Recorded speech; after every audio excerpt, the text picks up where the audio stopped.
As a matter of fact, Dr. Payton started saying, if you don't want to know the truth, don't ask Pebblin Warren. Because she going to tell you the truth, whether it's good, bad, or ugly. We're going to have more money in Tuskegee than we ever had, okay? Now, that's when it's going to really take leadership. I'm going to tell you this. When Raleigh, back in those days, hadn't seen that, okay? So when you got to Tuskegee, that put pride in you, if nothing else. Do you think it was a community. Do you think we can get that back? I couldn't have had a better place to raise my kids than the city of Tuskegee. Okay. Hello, thank you for taking the time to watch the Tuskegee Tours podcast. Today's guest, I've got a phenomenal guest. I always do, but this guest today I'm excited about because this gives me the opportunity to really get to know her more than I have in the years that I've known her for many years. This guest today, she is a Tuskegee University trustee. She is retired from the state of Alabama. She is our representative for District 82, Macon County, Lee County. She is a wife. She's a mom. She's a grandmother, and we're just going to really look forward to talking to her today. So, Ms. Warren, Ms. Pebblin, thank you for taking the time to talk. I hope I covered a lot of stuff in that intro. Yeah, you did. All right. You did a good job. But I really want us to talk about a few things. I want to kind of journey back. I think I'm going to start a little bit forward and kind of journey back. My first curiosity is really talking about your experience as a Tuskegee University trustee. We talk about town and gown. We talk about the relationship between Tuskegee University and Macon County or Tuskegee. And you're one of those bridge the gap people because you're heavily involved with Tuskegee and Macon County, surrounding areas, and Tuskegee University. And so, that journey, that relationship and bridging that gap, what are your thoughts on that? How has that been? And have we really grown and gotten a little further, or do we still have some steps that we need to work on? Well, I consider it an honor that the governor, and I can't remember what governor appointed me now. Okay. Appointed me to the Board of Trustees because, as you know, because the way we were founded by Booker T was a legislative bill, and in that bill it stated that the governor appointed 5 members to the Tuskegee Board. But, coming on board, I had no idea what to really expect, dealing with that, because so often from the outside looking in, it seems simple. Mm-hmm. Okay. But once you get in there and you start seeing all the fine points that you don't see from the outside, it gets to be a real challenge. Okay. And for all of our HBCUs right now, it's challenging because the monies are not flowing like they used to in the past. So we're all struggling with enrollment. We are struggling with physical facilities. As right now, if you look at Tuskegee, we have over $400 million worth of deferred maintenance that we have to take care of. And when you start looking at those figures and trying to do the day-to-day operations, because no matter what happens, you always want to be able to pay your payroll, pay your all your annuities and incentives that you have with your employees. You want to keep the people happy in what you're dealing with. So in dealing with that, I got a chance to really see and understand the inner workings, because again, people don't understand the role of a board.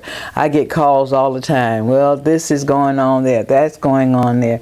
But as the board and being governed by SACS and SACS guidelines, the board members have nothing to do with the day-to-day operations.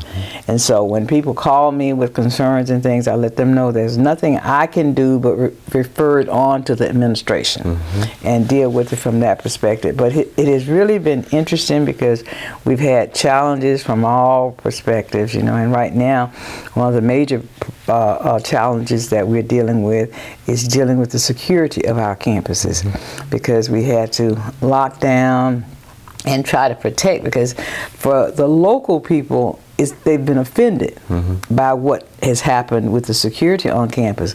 But when you got parents calling you, complaining, your student said this has happened, your student said she saw this person on campus, you got to think of the student. This is what it's all about, the student and the safety of the student, and trying to deal with that. And I think that being on that board, I'm a little different than anybody else on that board because I live locally. And the other board members come from all over the country. So sitting here, I see and I know a lot that the others don't know. So as a board member, I have to use that advantage to try to move the board ahead. You know, when I see something and I say, look, this needs to be dealt with, then it gets on our agenda. So I think that my being on there has been very, and several said, you know, Pebblin, having you here has really been a blessing because, you know, some of the things you bring up, we never heard. Don't have any idea about. So I think that this local component has really added a lot to my being on that.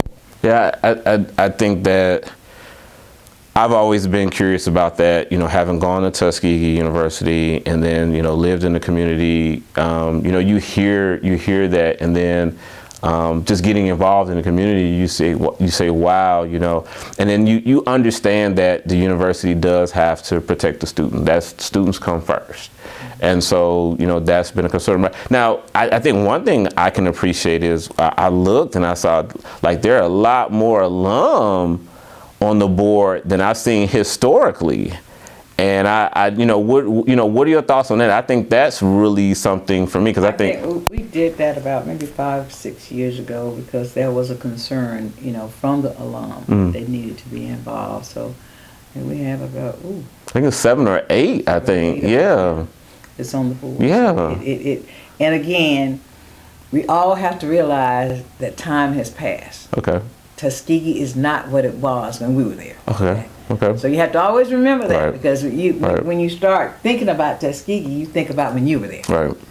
What happened then. But it's just totally different today. Absolutely. So I think as we grow and we mature in this process and decision making basis, that has really been eye-opening to a lot of them. So you mentioned, I like how you mentioned that when we were on campus. So you are an alum of Tuskegee, and you know, in the 70s you said, I'm coming to Tuskegee to go to school. What encouraged you to come to Tuskegee to go to school? Hey, I hope you're enjoying the conversation. Just want to take a little break, and I need you to do a couple of things for me real quick. First, I need you to go ahead and subscribe and like. So like this video, subscribe to the channel. What that does, that helps me bring more information and great interviews and conversations about Tuskegee. That's ultimately the goal. So if you go ahead and like and subscribe, that would definitely help. The next thing is, if you are looking to tour and have an experience of Tuskegee and your organization, maybe you're a school, maybe you're having a family reunion, let Tuskegee Tours handle everything. We organize and facilitate your whole tour. It has been an awesome experience. If you check out the channel, you see other people that have enjoyed the experience, and you can too. If you want to get some information about how we can organize your tour, just look in the description and get some more information, and we'll be happy to give you that information. Other than that, I need you to go ahead and let's get back to the conversation. To go to school. To be perfectly honest with you, my dad died when I was 6 years old and six days. And my brother had to assume responsibility for me because my mother was working. So everything was, he was in charge of me. He came to Tuskegee, and I saw how he adjusted and he made it. So I said, I want to go with JB. So I applied to Tuskegee and I was accepted, and that's how I got here. Wow. Well, and you know, both of you are so like involved in Tuskegee. It's like you all were kind of born and raised here, because both of you are very much involved in the community. How at your experience at Tuskegee, being a student at Tuskegee, how has that helped you as far as you know, working for the state and being a representative? Well, as a student, and a poor student trying to survive and to make it through the institution, I think one of the things that as a student I was known for was my work attitude. Okay. I was on work study from day one. And they realized that I was serious about work. I mean, I'd stay here doing holidays, I would do everything. As a matter of fact, my first job with Tuskegee, they hired me 2 weeks before I graduated because the personnel clerk was on maternity leave. And they needed somebody to work. And Mr. Miller was the director at the time. They said, you know, that Pebblin Warren, she works all the time. Go and see if you can get her. And it was so funny because I really couldn't type. Okay. I really couldn't type. I said, now I'm only working in a place and really can't type that well. And he hired me and he promised me, he said, Pebblin, if you help me through this, I will get you a permanent job on campus. Okay, so that's how I started working on campus. But as a student, it was kind of challenging to me because needing to work, and I stayed on campus 1 year and then I moved off. The rest of my time was off. I ended up meeting my husband my freshman year. Oh, okay. And and he was in the Navy. Really? And he, one of my friends who lived in Tuskegee told me, I got this guy I want you to meet, and da-da-da-da, you know. During that time, you weren't interested in no one person, so you were having a good time. And I finally got a chance to meet him. And we started dating and everything, and we got really serious. And I realized that he had more challenges than I ever had in my life. His mother died at the age of 45. She left 6 kids in elementary school. Wow. With a husband that was basically an alcoholic and a mental patient. So Dave and his oldest sister had to really assume the responsibility of raising his siblings. And somehow I saw that and I just felt that he needed help. So I really start committing my time and efforts to him and the family and trying to go to school and like I say, not making money, but I don't even remember if I think they had food stamps there. Because I know when we were students we had food stamps. Okay. So we had to, get everything we could to try to deal with them. As a matter of fact, we got the housing authority to take a duplex unit on Clement Street, knock out a wall, and we had the girls on one end and the boys on another end. Mm-hmm. And in dealing with that, we decided to get married. And we got married in 1972. As a matter of fact, this year we've been married 54 years. Wow. Okay. Congratulations. And after he got out, the VA was hiring a lot of veterans, so he was working at the VA at the time. And to try to help me out of my situation, he decided to get a job on campus because getting the job on campus allowed me to have half tuition. Oh, okay.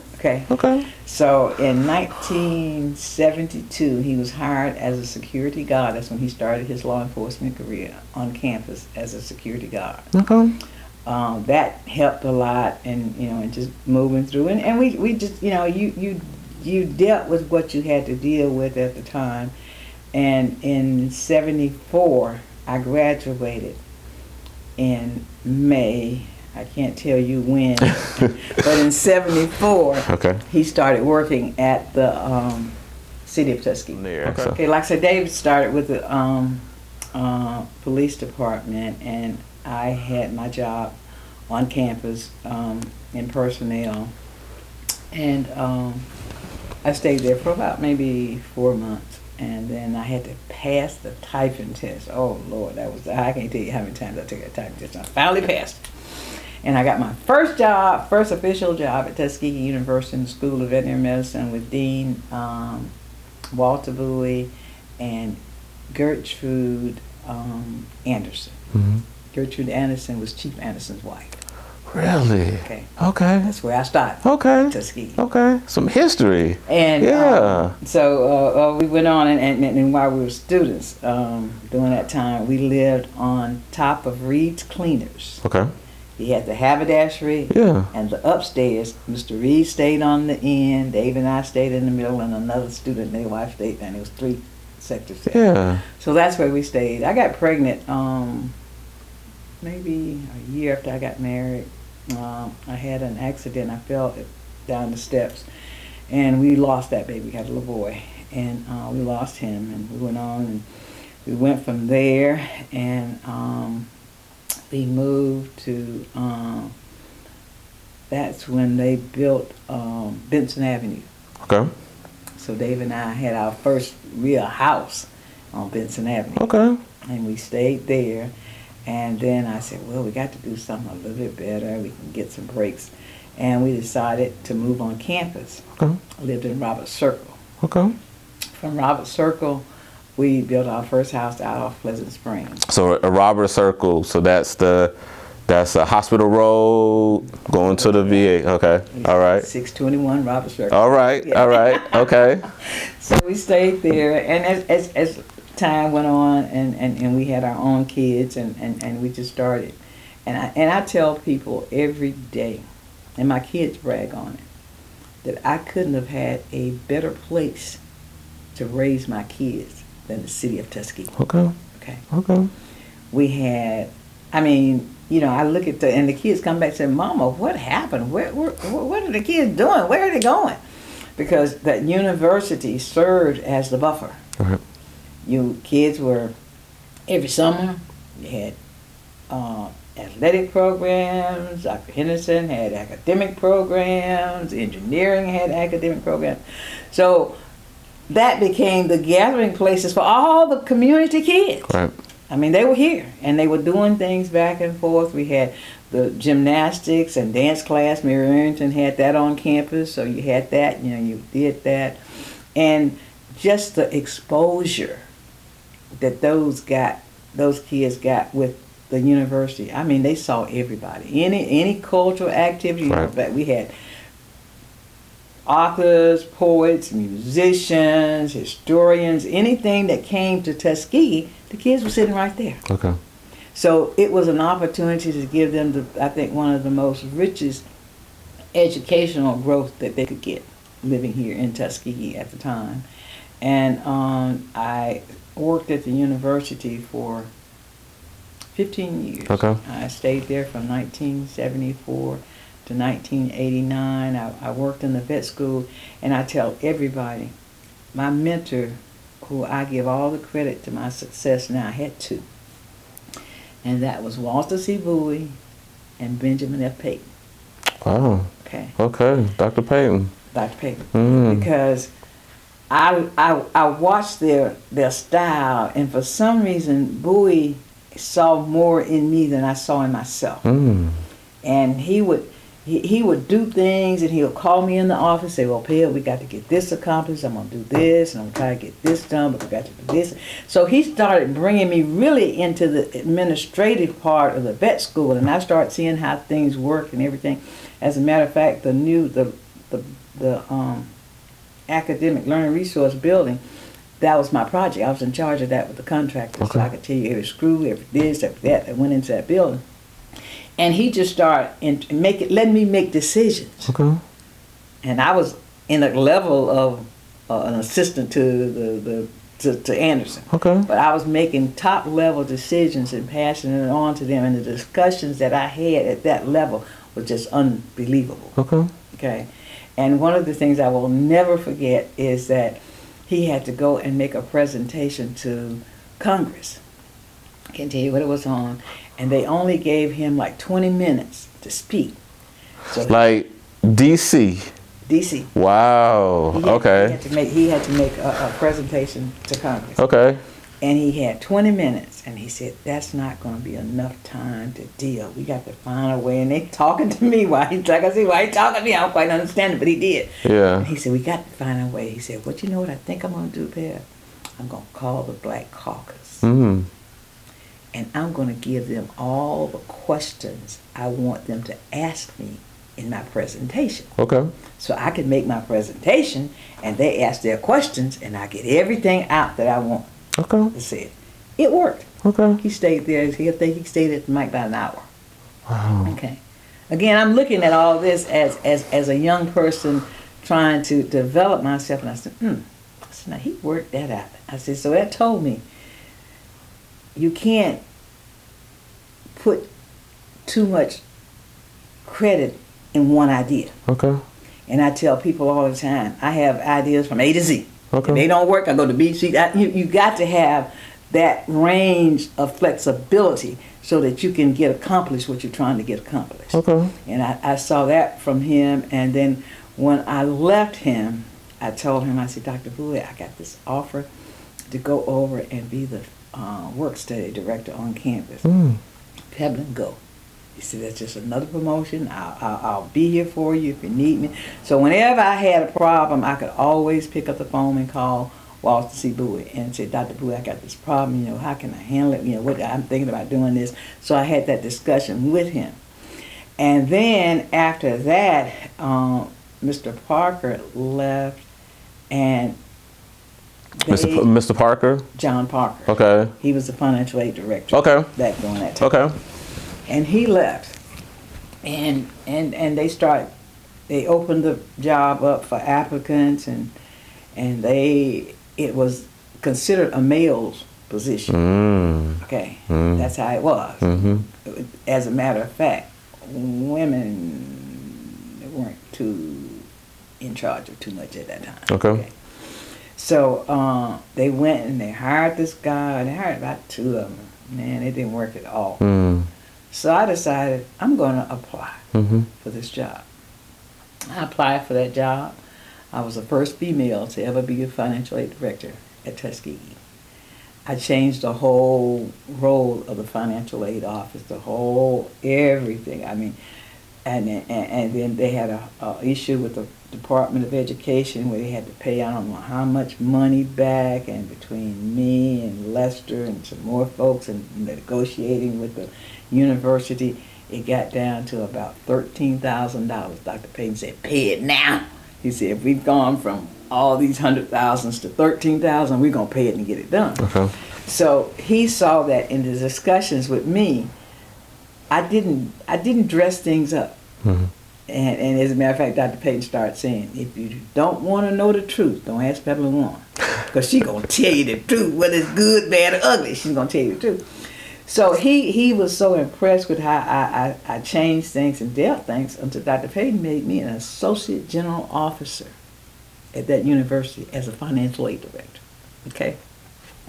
And what it did, and I had to, as I look back over the years, it put a little atmosphere of jealousy out there. Oh yeah, absolutely. Because I was the only female Yeah.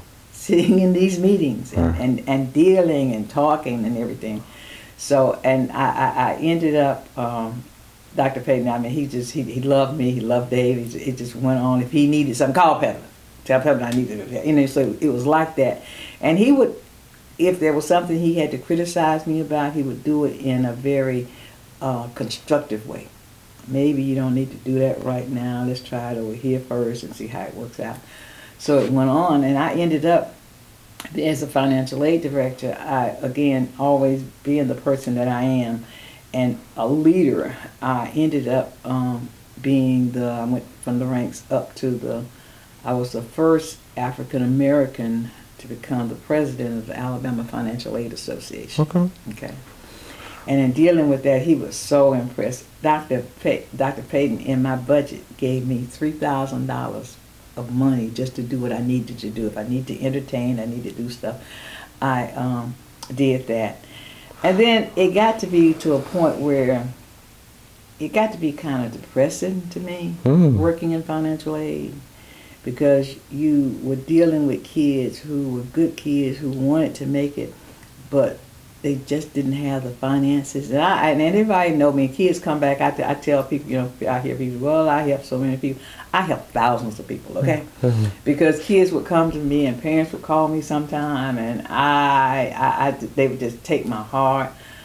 I created accounts with zero money and gave it to folks and just hoped and prayed that they would pay it back and deal with it. And it got to be really depressing to me, so I started seeing a psychiatrist. Yeah. And he started working. He said, Pebblin, I don't think the problem is you.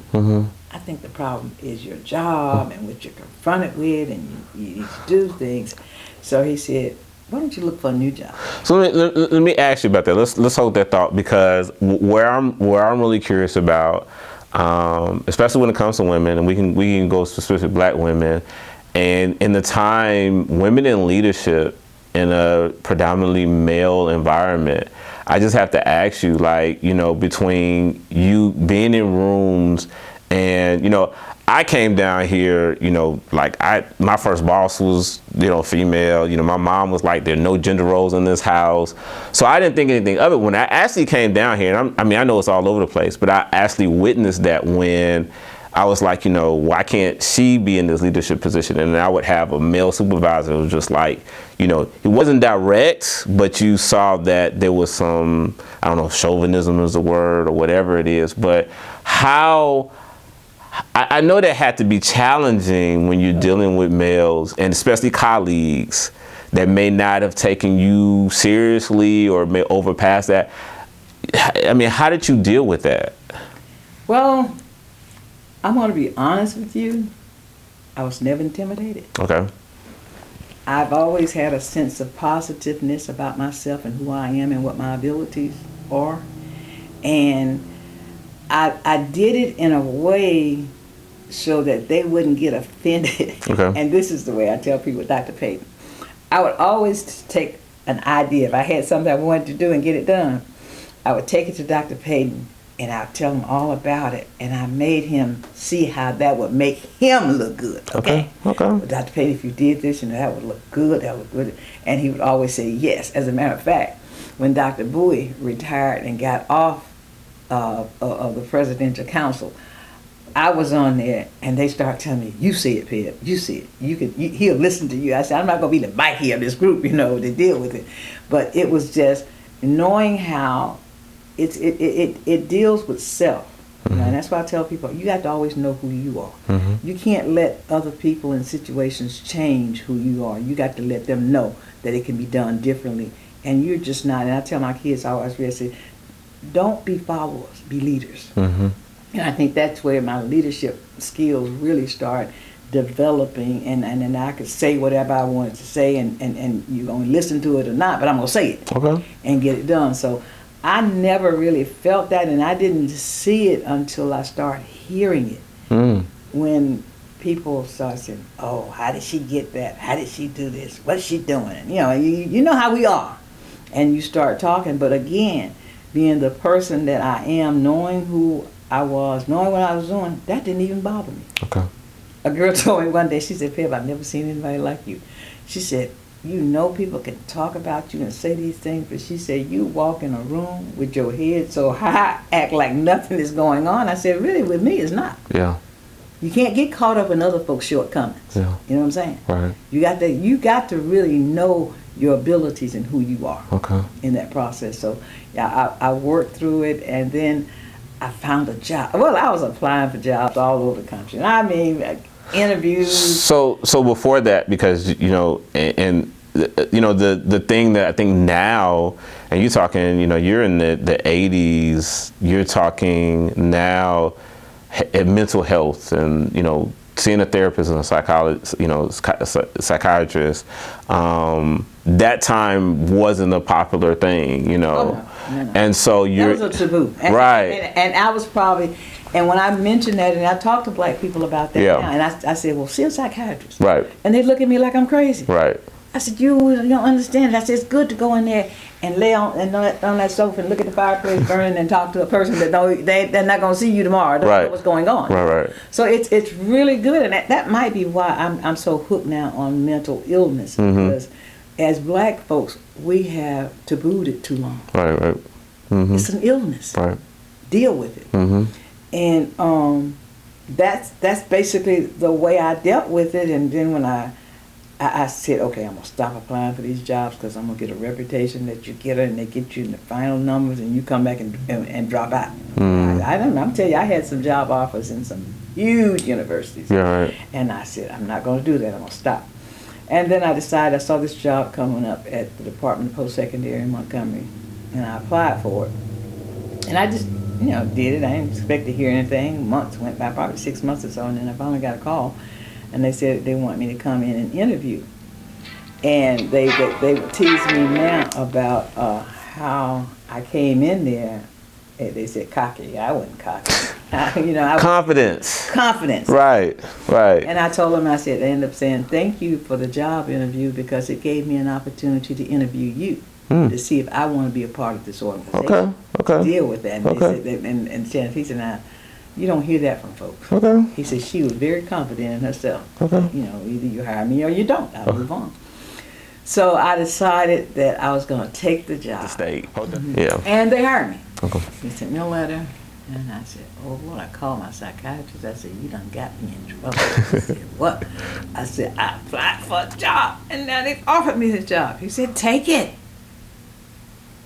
I said, that means I have to be going to Montgomery, that I got these kids, and all the craziness here, and things there. He said, Pebblin, it's time for you to make a change. So I went and I turned in my letter of resignation. Dr. Payton called, what is this? I said, well, Dr. Payton, I think it's time for me to move on. I said, I've been here long enough. I've done things. I said, I'm really known all over the state for the work I've done in student services and financial aid. And I said, I've been in the private sector. I graduated from I went to a private boarding high school. Okay. Church school. Okay.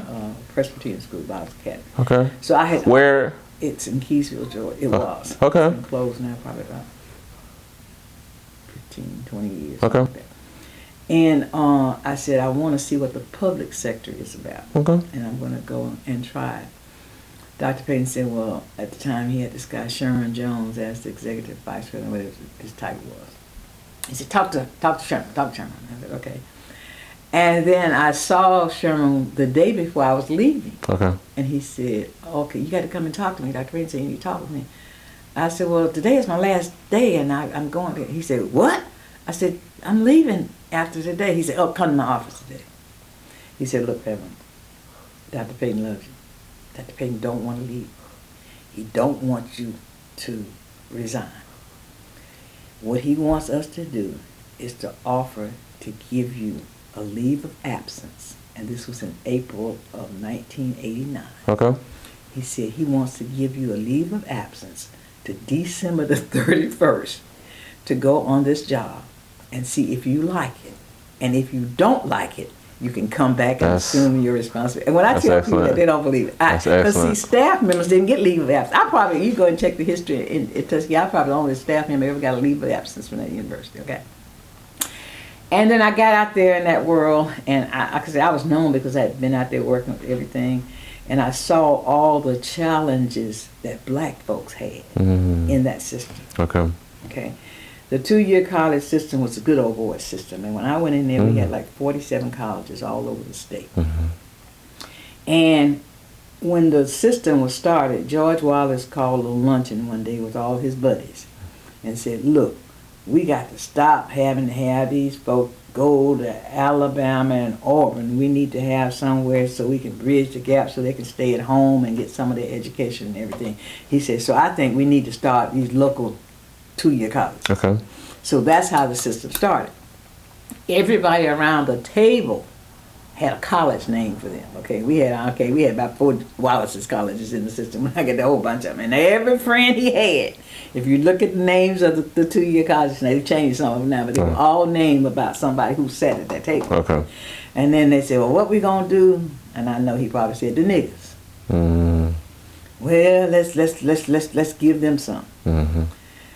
Alabama has the largest number of HBCs in any state. That's right. And we did that because all those 2-year colleges, they had leadership Trenholm, Drake, Fred. It was about six of the HBCUs are there. And when I got there and I saw how separated it was, and I saw how at the predominantly white schools, black schools, and black administration really didn't exist. So the first meeting, and in that time we were seeing a wave of Hispanics coming up from Florida into Alabama. So I went to the first conference, and I was over all the deans of students. I was in charge of student services. That was my job, director of student services. And I went to the first meeting, and I got there, and there was only one female. Out of all these colleges, there was only one female dean of students, okay? I got up and I made my speech, and I was trying to tell them about being diverse, and I said, you know, when I'm talking about diversity, I see where we are with blacks in this system, but I said, even that, we got to get ready for the Hispanics to come and get ready. Oh, them guys just beat me. I know Hispanics coming to Alabama. Oh, and went on. So when I finished, the one female came up to me. She said, you really don't know where you are. She said, you couldn't tell there was a bunch of rednecks in there, and they had maybe it was 4 deans in there, and she said, a woman coming here telling them what to do. Yeah. When I got in there and I started working with those folks and I started showing them how they had to involve black students, how they had to have black students on their publications and everything all around. When I left there, all I had to do was say jump, and them boys would ask me how high to jump, okay? Okay. I got that, again, that respect from the system that really was, I mean, it was enjoyable to me, because when I got there, they said it couldn't be done. So getting rapport, especially with, you know, black female, white redneck, you know, how were you able to get rapport? Because a lot of times, you know, the white counterpart is like, that's it. I'm white counterpart. If you're not a white male, in a lot of cases, I don't hear anything you say. So what are you doing to build rapport? Because that's the only way you're going to be able to get stuff done, like you did with Dr. Payton or anybody else. What was that key to building rapport? Well, I traveled all around the state. Okay. I went to all my colleges. I sat down, I evaluated every college, what the problems were.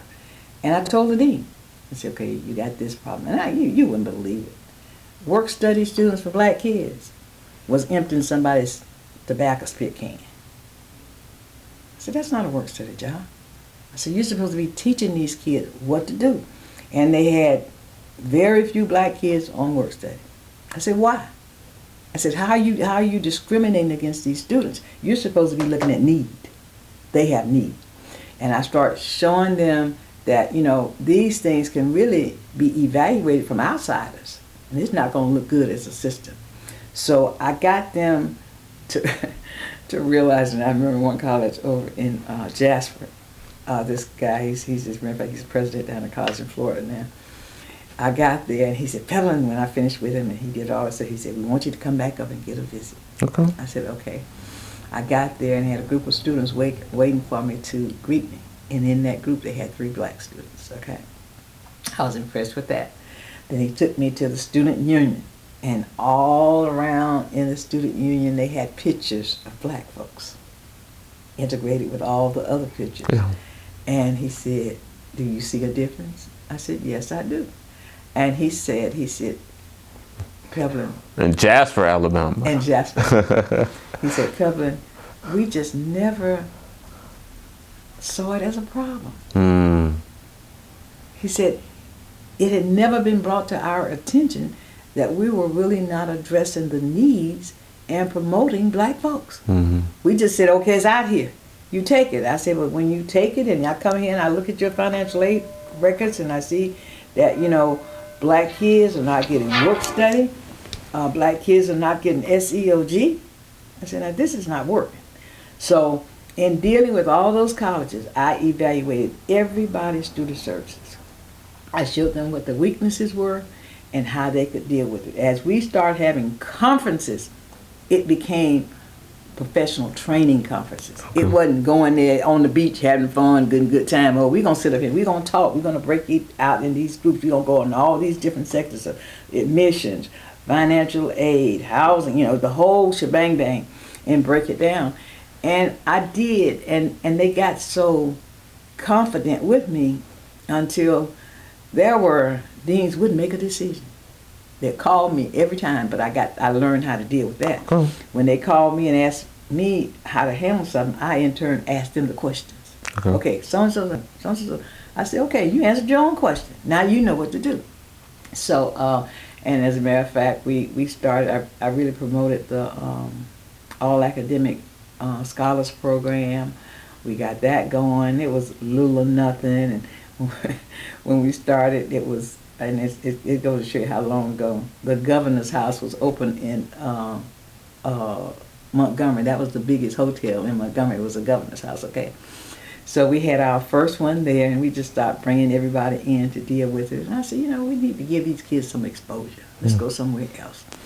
Then we moved from there to the Winfrey in Birmingham, and we brought the kids in. We had activities for them. We had a big thing that day. So it was just, it started making them see that they were limited. Okay. And they were limited because really of their exposure. Right. And not really knowing, where it was. So I stayed there, and I worked with them for how many years? Until I left there when I was elected as the legislator. And I went out to a college, and my whole work was basically doing for the college system what I was doing in the department, and that was reaching out with workforce development in deprived areas, because we talk about bringing industries in, we talk about all the good paying jobs, right, all this other stuff, but if you're not reaching that really black belt corner with these people, you're not successful. Right. So that's basically what I did. I worked that Black Force Corner to try to get remedial programs started, trying to get things to get them interested in doing. And we had regional councils at the time, and I could go to regional council and get someone and say, okay, I want to have a CNA class over here. I want to have a welding class over here. I want to do, and it was giving the people an opportunity to get training free. They weren't rolling any college. It wasn't any credit, but they were getting the skills. Right. So they could actually get the jobs. They could actually get the jobs. Yeah. So I went on with that, and then AID pulled me over because we were dealing with Mercedes at the time. I think when I got in there, we were dealing with Mercedes. We thought that the Germans was going to be just unreal. Then we went to the Koreans, and that was just a whole different culture change. Okay. And trying to deal with them, because the Koreans are workers. Their commitment is to work. I mean, you just work. It's just you get your job done. The Germans were a little different with Mercedes, but after they start working and dealing, so we were located. We had an office at Mercedes. We put an office. We had the office in Montgomery. When we got Airbus and the ship company in Mobile, we put a training center down there. So my job was basically to make sure that minorities were not overlooked in the opportunities of training and dealing with it. And then it got to be so demanding with the legislative stuff, and I had my time to retire, and they started the double dipping thing where they said, you couldn't be with the state and be a legislator. So I had the time. I'm gonna tell you this. When Rowley, on his way out, he decided, and I'm gonna be honest with you, it was some personal dislikes about folks in positions, and it was really centered around Yvonne Kennedy in Mobile being the president, and they had appointed this guy Bradley Byrne as the chancellor. At the time, Bradley didn't know nothing about higher ed. Yeah, I mean, that boy, he barely made it through college, but they made him the chancellor. Chancellor of what college? Your college system. Oh, the system, the whole system. Wow. He was determined to get. So he had never worked in the. Never. Not any university or anything. Never. Wow. To him, he said, "What's that?" Okay. Wow. And you become the chancellor of the whole system. He became the chancellor of the whole system. Wow. So he was going after Yvonne, and then they started, oh, Democrats this, and we got to do this, double dipping. So on Riley's way out, he called a special session that December. Okay. And that was to deal with the double dipping issue and getting it out. We stayed there one night. I know we were there probably about 2 o'clock that morning. They were going back and forth. You can't do this. You can't. Okay, well, how can this person be a funeral director, and he comes in and he does all his bills for funeral directors? This one can be a barber. He comes in, but as an educator, we got to sit here and we can't do our job and do this too. So it went back and forth, and Mike Hubbard was the speaker at the time. And I mean, this went deep. It went real deep. Yeah. It went so deep until I had to go and testify in front of a federal grand jury to basically justify my job and what I was doing and everything there. And when I did it, they had our lawyers and thing, and they were so scared and everything. I said, I'm fine. He said, but you don't understand, the Fed's gonna do, he said, they're gonna know everything, gonna ask you. I said, fine, I'm good. So I went in, we had to go to Birmingham, and testify before the grand jury. They started asking me questions. I started answering, well, what's your address? 401 Adams, which phone number? Right. What's this? And I started talking and going on. And then, what would you? And I started just giving it to him, just laying it out there. So the attorney that was conducting the thing, he asked me, he said, well, how does it feel? You really had a real job, and all these other guys got hired because they were legislators, and they did. A whole lot of folks got jobs in the 2-year college system after they became legislators. After they became legislators. Yeah. Okay. And they were doing, I said, well, if they feel as though they're doing their job, that's them. I said, I can't tell you what it is. And when it was all over, the jury was going to lunch, and there was one black man on that jury. He passed by me. He said, you made me so proud. He said, I was so proud of you. I said, thank you. So the next guy, Representative Jackson, was going in after lunch. I said, don't worry about it. I took care of it. And the lawyer kept saying, well, no, they after this. I said, I told you, I've taken care of them now. He went in there. He didn't stay in there 15 minutes. He came out, and the lawyer said, well, what did you do, Pebblin? I said, I sat there and I told him. Right. You know, you can have people who are legislators and people who have real jobs too. Right. And that was it. So the night that they were negotiating about this double dipping thing, they wanted to make it effective as of January. I learned later on in the conversation, and at that time, they had a woman who was the chancellor, and she was an educator. Okay. They didn't call her one time. It was so you had a chancellor that was a legislator. Oh, she was a senator. She was Bradley Byrne was a senator before he became the chancellor. Okay. It's all about this. And that would be an interesting conversation, because I could see if you already had a state job and then you get elected, but then to get elected and then work for the state, to me that would be that line. But I had no problem. That's why I told them, I said, y'all do what you're gonna do. I said, I'm clear. Right. I have a job. So, like I said, at the time, it was a female who was the chancellor. Right. Bradley had gone. He was a congressman. I think Bradley went to Washington. Okay. So anyway, they didn't even call a female at all. The conversation was between Mike, the governor, Bradley, and it was another fourth person out there. Mike, whatever. They were making the decisions. They were on the phone back and forth. And I learned that the conversation was, you know, if we do it now, the person that we're really going to hurt is Pebblin. Okay. So they kept going back and forth. And they said, well, I needed 3 years to have my retirement or something like that.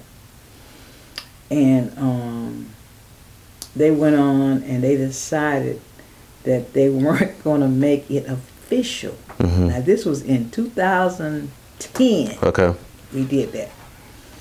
They weren't going to enforce it until November of 2014. Okay. So you had some time. I had my time then. So everybody, I said, I ain't worried about it. That's good.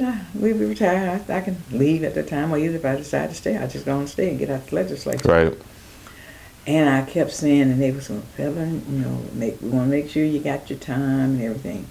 So they passed a bill that opened the retirement system up to anybody who worked at a state-related institution from 1974 to current, I think, or something like that. I was the only person. So would TU be state related or no? TU is state related. Oh, okay. TU is the only line item in the budget that's state related. The only one that's referred to as state related is Tuskegee. Okay. So this bill said at a state related institution, and and they justified, you know, because we weren't in the retirement system, but we were in the budget. Okay. So that should open it up. Right. So they opened it up that they gave me a year to buy that time. It was so expensive, it was like $80,000 to buy the 3 years. So I could buy 2 for like $32,000. I said, okay, I can buy 2, and then hopefully my leave and everything else would put it up in case somebody wanted to change it. Right. So therefore, I was able to buy 2 years, and I just had to figure it out. But I was going to have my time if I stayed to November anyhow. I was going to have the full 25 plus then I have an extra 2 that I bought over on the sideline. So they finally, so Mike called me one day. He said, now you're walking around here doing all these things, and you know that double dipping bill should have been named the Pebblin Warren bill, don't you? I said, what you mean? He said, we were going back and forth with Pebblin Warren, and well, you know she there, and you know she there, and she da da da da. So that's how that that's how that got settled. So what was your take? What do you actually feel about the bill? How do you feel about that bill? How do you feel about the whole double dipping thing? Well, it's really unfair to educators. Okay. Now, if you can say if you don't want to, you know, have a state representative working for the state, that's okay. But when you start looking at, because they're on the state payroll and they're this and that, but you align all these other boys to be in all these other different occupations, coming doing all kind of bills, doing everything. So that part of it, I didn't really agree with. If you're gonna do it across the board, you know, make it inclusive. So a teacher wants to get into legislator, they have to resign as a teacher. You have to resign. Right. Anybody work for the state. Any state, wow. If you get state funding. Wow. You have to resign. Yeah.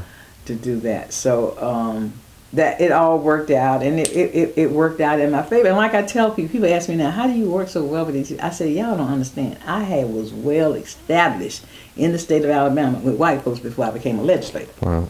They knew me. They knew what I was doing. My work was known all over the state. So I said I really didn't have a problem with that. But that's basically how that issue ended up. And like I said, when I look at it, and people keep telling me, have you written a book? I said, no, I hadn't written a book. They said, but some of the things that happened in your life, you need to put that. I mean, I agree. I think that even today, especially when it comes to women and black women, you know, I hear stuff.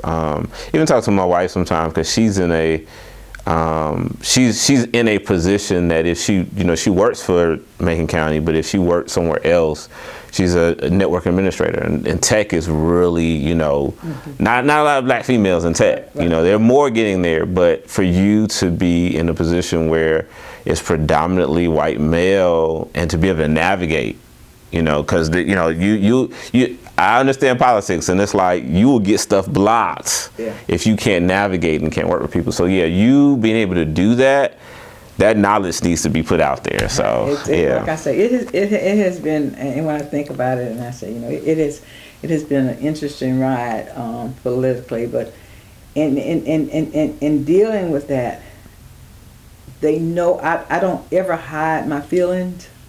If I have something to say, I usually go in private with the speaker or committee chair. Okay. And I said, now this is where I am. This is what's going to happen. Now, if you let this happen, you're going to expect me to do this over here on this side, and you're going to get me some more folks. It's not going to work. So that's basically, because I tell my colleagues sometimes, they was like, Bev, how did you get that? I said, you got to go and talk to them. I said, we can't just sit among ourselves and talk about it. You got to let them know what you're thinking and how you feel about it, whatever they're doing to you, and how circumstances are. And it works that way. And to be honest with you, running, for an office, even now, I had to stop and think. I said, the leverage that I've earned, it wasn't given to me, it's just earned. Right now, if you want to know it, I'm probably the most powerful black in that legislature, because I'm the only one that chairs a committee. And I chair that committee in the most powerful committee. Which committee is this? Rules. Okay. What's Rules. Okay, rules. Okay, Rules. So what's Rules is the committee that decides what's discussed, what goes on the agenda. Okay. If rules don't pick a bill, it never gets on the floor. Okay. So every calendar, I get a chance to put a bill on the floor. Okay. Every time a calendar is made up, I got a bill on the floor. So it's kind of funny that how, if I showed you my phone, all the texts I get every day from different people who want to get a bill out there. Who want to get a bill. Right. Consider this bill. Right. Consider that bill. Right. And then serving as the chair of the consent calendar, they have to come to me and plead with me to try to get their bill on my calendar, which is consent calendar. Okay. And it's kind of funny, but you deal with it and you go on about your business. So we've kind of just led in. We went from TU to the state, all the way into legislature. I didn't even bring it up. So District 82, you have just crossed 20 years, mm-hmm. And I'm curious. I guess I've got a few questions, but my first one is, if there were a couple of things or one key thing that you feel was, because was a really good accomplishment in the time that you've been on legislator, what would that be? I know that might be something to think about, because I think I saw online there was a list of things, but if there was something that you really appreciate or a couple of things you really appreciate, what would that be? I got two. Okay. And the first one was, at the time, Alabama, if you were a church-affiliated organization, mm-hmm. you could have a daycare without any regulation. Okay. You could do whatever you wanted to. Okay. And the legislators knew that was a problem. Okay. But they were too afraid to challenge it because they felt as though you were working against the church. Okay. I saw it differently. Okay. My concern was the safety of the children. Mm-hmm. Church can teach anything you want to. I'm not concerned about what you teach. I'm concerned about the conditions that you're having those kids in, the people that you over these kids with and dealing. So I started that challenge out. I can't tell you how many years I had to work on it. But I said that the religious affiliated daycares need to be regulated. They need to be inspected. They need to follow some rules and regulations. So I got a lot of well, that's the church and then the church. And then I said, church can stay there. I'm not going to deal with that. And then it got to a point, so I ended up having to break it down to say that any church-affiliated daycare that was receiving any government assistance, and just about everybody got somebody in there that's a DHR person. So it basically took up all the thing. Right. And when I got that bill, and like people don't understand, you have to work it. When I say work it, you got to talk to 104 people.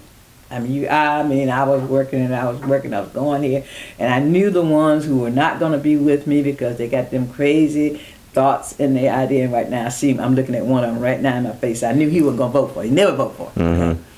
But he was, was trying to make sure, and when I put that part in about the federal government part, he kind of felt a little bit better because he's up in Birmingham in a very exclusive, expensive neighborhood, mm-hmm. and all that stuff. So he kind of felt that they could get away with it because they ain't had no poop head putting their things, so they could basically deal with it.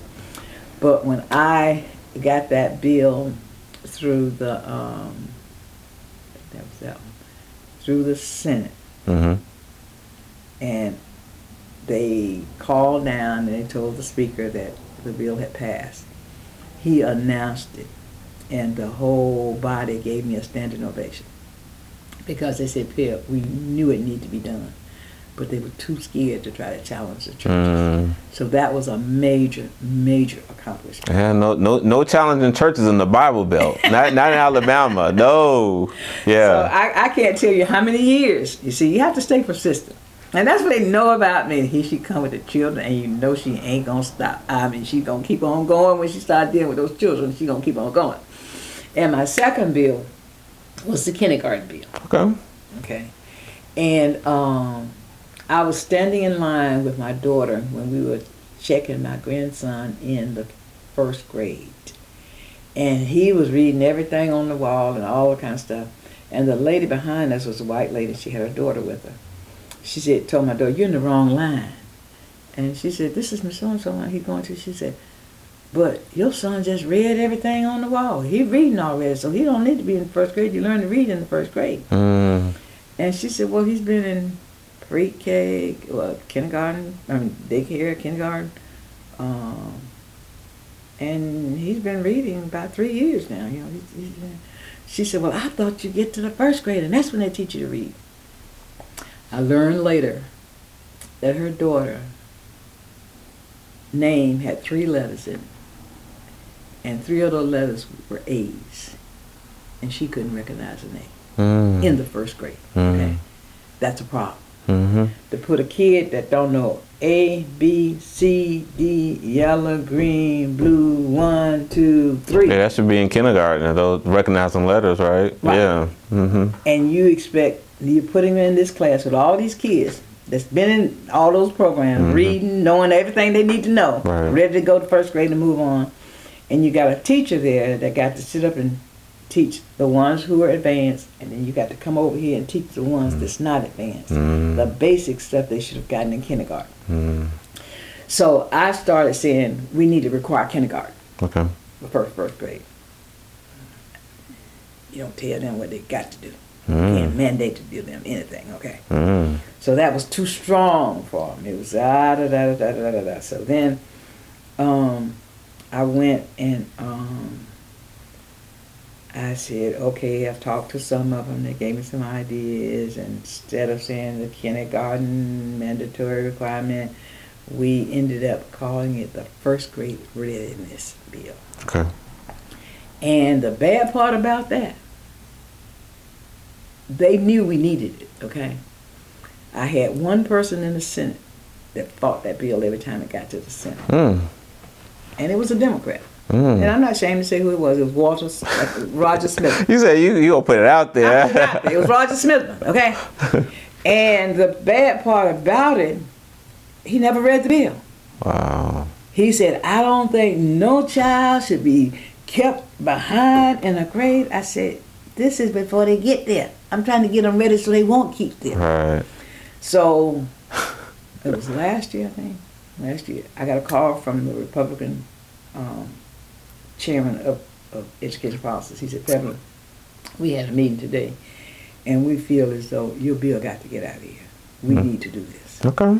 He said, so only thing we're asking of you is that you let a Republican carry your bill in the Senate as a companion. Okay, in the Senate. Okay. So I didn't have a companion. What that means is I do a bill in the House saying da-da-da-da. Somebody in the Senate does the same identical bill and they carry the bill. Okay. The guy who called me was the chair of the education policies because the bill was going to go through his committee. Okay. So that made it really look good. He got the same bill I got, and he's the head chair of this committee. Okay. So we're going to get it through there. Okay. So they got it through. I got sick, so I wasn't there. And I said, okay, y'all, you say you're going to do what's going to do. So I called him, tested him. He said, Pebblin, we're going to get this bill through. Okay. They happened to get it out of committee. Smithman is on the educational policy committee. The day they sent it through the committee, he wasn't there. Okay, so he missed not arguing about the bill that day because he wasn't there. This is the guy that's trying to block it? Okay. So he wasn't there, so it got through the committee. Okay. And it got to the committee. I got ready to pass the committee. He said, I'll hold it up. I keep, and see, Senate rules are different from the House rules. One person can just block the Senate up all day long, okay? And he said, I'll make sure nothing goes through if it happens to happen. And they told me, look, Pebblin, we're going to get this bill through if we have to cloture. Okay? We're going to do this. So they got the bill up. It was like the night before the last night, I think, before the session ended. And he got up there and he started talking. He wanted to make an amendment. The amendment was that they put some money out there for some developments. It was already in the budget, so they didn't have to do that. Okay. The next thing he wanted to do he wanted to delay it for a year because it was supposed to start in 26. He wanted to delay it until 27. They said, okay, we'll go with that. We'll deal with that. So they called me and the bill passed. Okay. And I mean, everybody was just so elated with that. And you know how long I carried that bill? I carried that bill for 7 years. So I might be biased, but one of the things I appreciate is the Macon County Economic Development Authority. So talk to me more about that. How did that come about? Because my 2 cents is I love, and agree with me or not agree with me, I love how the board is set up where it's like we don't want no elected officials on there. And even being a past elected, I just think that's great. But tell me, Economic Development Authority, I love it. Well, when I started in 2005, okay, all you heard, we need industry, we need jobs. That's all you heard. Right. We need industry, we need jobs. So with my experience in workforce development, AID and everything, working on all these reasons, I knew basically what we needed to do. So I thought about it, I prayed about it, and God told me, Pebblin, you got to get support. You got to build your case. So I decided that I was going to call a group of people together just to have a discussion and to see where we could go or how we could start it. So I handpicked about, it might have been 10 people on there. I had the first meeting. It was exciting to them. It was interesting. We went on. I had several guest speakers to come in and tell us how things are done, what needs to be done, and the whole shebang dang. And then I got Ed to come in. Ed Castile. Okay. He's the head of AIDT. Okay. To help us do a strategic plan. Okay. And I said, look, we don't want no big thing. We want to hit the main things that we want to put in as our initiatives in this plan. So we made 2 that we were going to definitely try to get accomplished. And that was to enhance and increase the offerings of career tech education at the high school, high school level. And we were going to reactivate the Economic Development Authority. Okay. Because reactivate? Yeah, George had passed a bill some years back. Okay. And they had established the Economic Development Authority. Okay. I think they had 1 meeting. Oh. And it just never existed anymore. Wow. Okay. Okay. So I had to get that legislation and reactivate it. And that's when I had to reactivate it and to get it started and get everything going.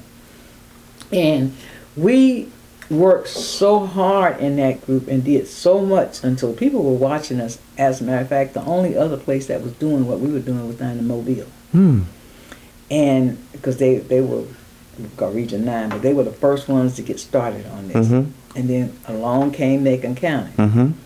They knew I was involved with it, but this black poor county, they didn't really see how I was going to really get it done. Right. You know what I'm saying? So we decided we needed a name.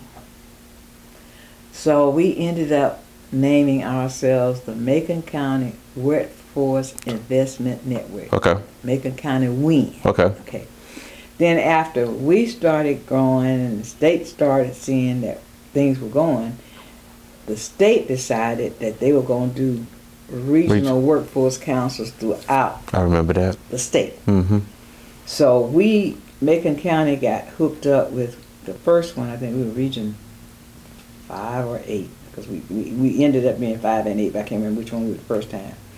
And it was Macon, Bullitt, Lee, Russell, and Chambers County. Okay.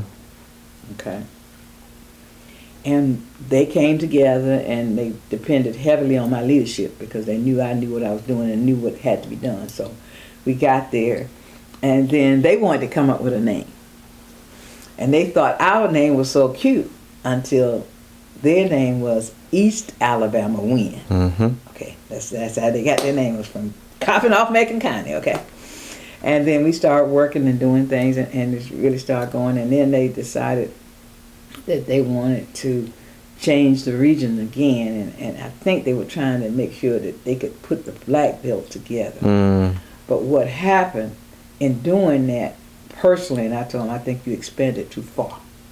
Because as long as we were here in Auburn, you were getting the businesses in Auburn wanting to come in, do things with it, because they were getting the employees. Right.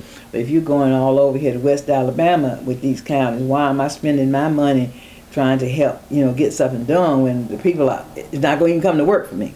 So that didn't really work out the way they thought it was going to work. But anyway, as a result, I did the bill, we activated, we kept meeting, and we said, okay, now is the time. We got to find somebody to work. We needed some money. Can't do it. I mean, this is money, and if people don't understand, that's where Auburn has really been advantageous. Is they got the money. They could put the money in these areas. They could do things. And Auburn, really, when we started, Auburn was working right along down here. They were working right along with us, right? Because they told us, okay, if we need to go on a recruiting trip, we can take Macon County. We can share the section. And that was a question I asked. My experience, especially working in tourism, is that Auburn. People think that Auburn is not open, but they really want to create partnerships. They were working with us from day one. They were there. Yeah. Okay. So we said, okay, how can we do it? How are you getting your money? They told us. And the only resource that we saw was the sand and gravel money. Harold Powell was one of the ones who started with me. Harold was with me from day one. Okay. And he said, well, the sand and gravel is coming from down in Shorter. Shorter isn't getting any of the money. The county is getting all the money. Mm-hmm. So let's take that money and put it into economic development. Okay. So that's how we started. That was our money. Okay. Was the sand and gravel, and they're still arguing now because the people down in Shore say they're taking our money. But I say, look at the economic development. Yeah. Look at what's happening. Right. In Shorter. Yeah. Shorter. Shorter. Yeah. As a result of this. Right. So we still got that argument. Right. As a matter of fact, I'm arguing with some people right now. We need to get the money. That's the sand and the gravel. Yeah. And they say they need it because what happened was, and I learned this later, I said, well, did they just come and put this on y'all? They didn't meet with you? They didn't do anything? No, they just put this stuff in there. And then I learned later, I learned later that they came in there, met with the community, and the property that they're using is the property that the people own, that they allowed them to come in, and they paid them, okay? They paid them big money to be down there doing what they're doing on that property. And so what happened now, the roads are so bad. And they are saying that the county needs to fix the roads and the county needs to take that money. I said, the little money we get from sand and gravel wouldn't even start fixing a piece of that road. So they have had a lot of retail open and Shorter. You can't tell me those tax dollars are not increasing their revenue. I don't want to get into that. That's another conversation for another day. But for me, from economic development, you get a new retail place. Because I even think City of Tuskegee talked about it. It's just like when the truck stop opened, they said they've got more revenue. And I mean, that's the whole concept of economic development. You get a new storefront, you got jobs, so that's occupational tax, and you've got retail tax. But like I said, whole other conversation. That's the argument now we have with the Tysonville community, is that they need the road fixed. My thing is, okay, the way that Shorter was drawn. They have two truck stops in Shorter. I know, but the way that the town of Shorter was drawn, that Tyson Road, some of it is in Shorter. Yeah. And it skips a whole section that's not in Shorter, and it goes and picks up with Harper State, and that's in Shorter. Oh, wow. Okay? So what I say would be feasible would be the Shorter and town of Shorter and the county. Yeah, come trying to together. come together Yeah. to work something out to deal with that. Yeah. Okay. And so that has been a big deal with us. Yeah. But we were able to hire, getting back to the authority, Yeah. we were able to hire Joe. Okay. And that's all we were able to do was to hire Joe. I think Joe just got a clerical assistant about 3 or 4 months ago. So it was me and Joe. Right, I mean, Joe, right. we were doing everything. Joe and I mean, we text each other 2 and 3 o'clock in the morning, or we get this, and when he has set up a meeting with somebody, okay, Joe, I'm going to be right there. As a matter of fact, Monday, Tuesday, Monday, we got to go and talk to Boswell. We need some more money for Sam Key. So it's just me and Joe. It's just, because like I said, you got to be movable. You got to be flexible to do what it takes to get things done. Okay. So then we got Joe, and we started. And the first one was out here at Hannah, the whole thing, and see, people really don't understand. Companies come because you attract them, meaning you got something to give them. We were really, really fortunate with Hannah. Montgomery helped some with some things, some things in there, and then our water system, which is the biggest problem we got now. The Macon County water system is the biggest issue we got with industry right now outside of the city of Tuskegee. Hannah had to build their own well. Oh, wow. Okay, they had that big thing you said, that's their well. But they had to get their own water because Macon County could not give them the water supply they needed to do out there. So we started there, and we got things put together and worked with AIDT. We were able to pull that one together. And they have expanded at least 2 or 3 times since they've been there now in working with that. Then we got another company, I can't think of the name of it, that came in, and it went right next door to them out there. Right now, we got, I think, 2 more companies who signed contracts with Macon County to come to Shorter. So we're getting some more industries out there. And then we start talking and trying to see where we were with the Koreans. And people don't understand, we had to have money to put all these things in place. We had to get the website. We had to have all these studies done. I mean, you got a whole bunch of stuff you have to do. So when we finally got our package together and we started advertising it through Commerce, that's when we got the attention of the second Korean company. And we were so scared because we said, Lord, if they talk to Hannah and Hannah tell them all the problems they had with Macon County trying to get in, they might not want to come. So what we had to do was try to give them the red carpet treatment. So working with ADECA, ADM, Commerce, and Transportation, we were able to get enough to do what we needed to do to get Sam Key in here. And there's some of the money, and that's why I'm kind of concerned about the city. Some of the money was given to us as a grant, but the conditions of the grant was we had to have 50 or 51% of the people hired from low-income backgrounds. If you don't do that, then it automatically turns into a loan. That you got to pay back. So that's why I keep trying to, and I'm going to stop trying to scream in these folks' ears to make them hear. I said, why am I the only one concerned that if we don't get these low-income people working, the city's going to have to pay it back? So do you feel like there's an understanding between county commission and city council that they understand exactly what's going on? Because people yell about jobs all the time, and you're saying low income, which there's a number of low income. Do you feel like they really understand, or They understand, but like I said, doing these jobs, your time is unlimited. you got to be working from all aspects. The city right now should have the biggest going workforce development program in the state.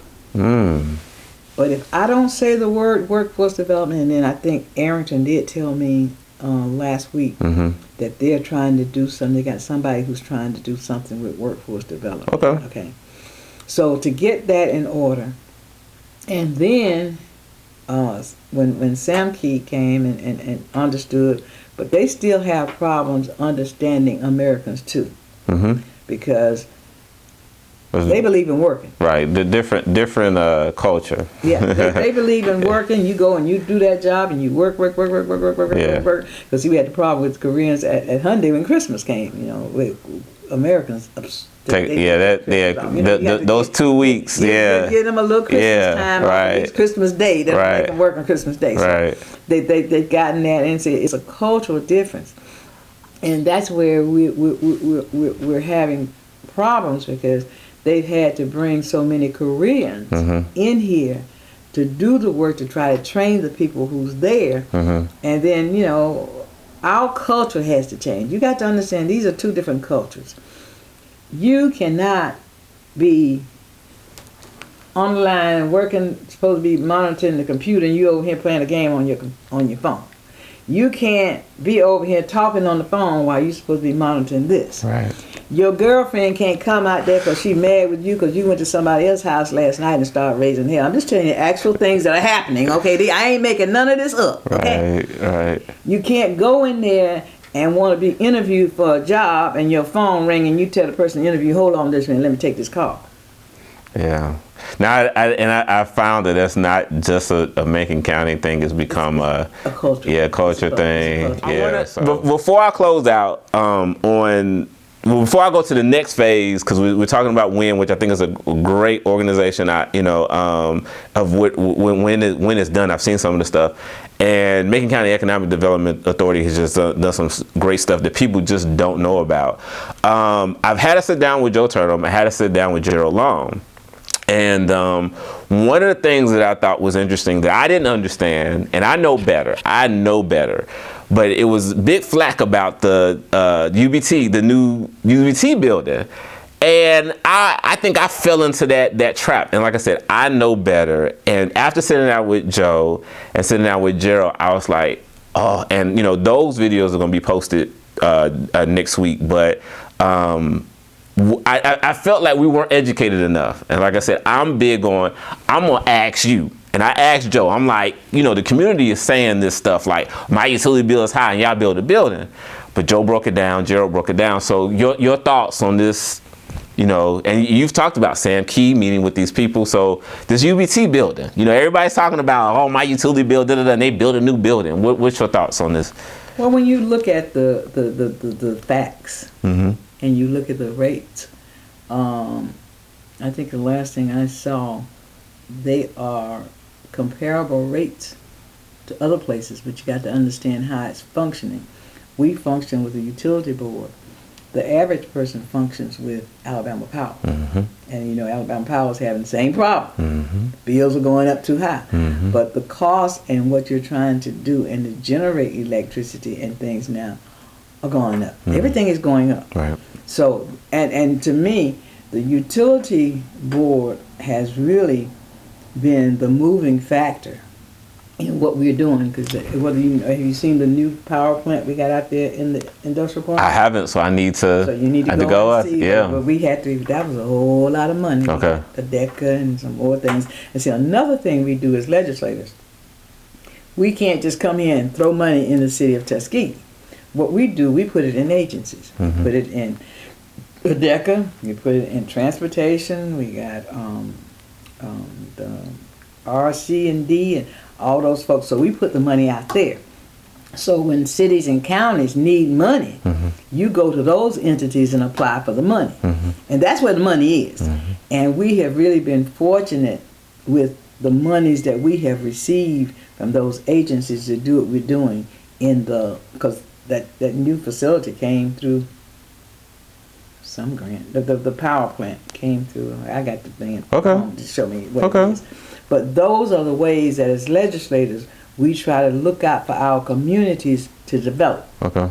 Putting money over there. And sometimes I get upset because I don't think our communities take advantage of all the opportunities. Because right now, with this water system, I mean, we got the worst water system in the county that could ever be. I mean, folks water off every 2 weeks. You don't get any response. You know, I mean, it's just, we're going to get sued. That I'm waiting for somebody, because I talk to people. People call me every day about it. Somebody's going to sue us. But I went and got this book that had all the grants from all the different agencies and everything in there. And I tried to pass it out to the county, the municipalities. I got to get the water system theirs. I hadn't given them theirs. But there are so many grants for water and sewage. Mm-hmm. Why are we not getting it? Why are we not applying for it? And I hate to tell you, I know why. Mm-hmm. But, you know, those are the type of things that we're sleeping on, that we need to wake up and take advantage of. Because, like I say, when it comes to the industrial part, me and Joe gonna go get that. I mean, it ain't gonna be no question. Right. We're gonna get what we need, Right. because that's the only way. We're going to see Boswell next week, because Sam Key has to make an expansion. Okay. And it's like a $70 million expansion or something like that. And they need some help. Okay. So we got to go to Boswell to see what he has over there that he can help to give them to accomplish what they're trying to do. Okay. And they tease me about Boswell, all the folks. They say Boswell is in love with me. I say, y'all Boswell. I said, but if he's in love with me and he giving money, good. I don't have no problem. Right, right. And Joe knows it. Joe wouldn't dare go and talk to Boswell without taking me. Okay. He knows that. Okay. He said, "Pebblin, just to have you in the room always makes it." He likes to see you when you come in the room. So, you know, we got to deal with that to get those resources. And another thing, and the people don't realize that, like I said, the counties and the cities really don't have the money. The real park out there on Basket Place off of Y Road. Okay. You know what I'm talking about? There's a Korean company in there. Yeah, there's an empty building, but it's not empty. It looks a brand new building. Brand new building. Yeah. A company in there. So we got a company in there. How long have they been in there? Probably about 3 or 4 months. Oh, okay. So fairly new. But the problem is getting to the company. The only way you can get there is through some dirt cut road. I mean, but it's right there off Y Road. Dirt cut roads, okay? Oh.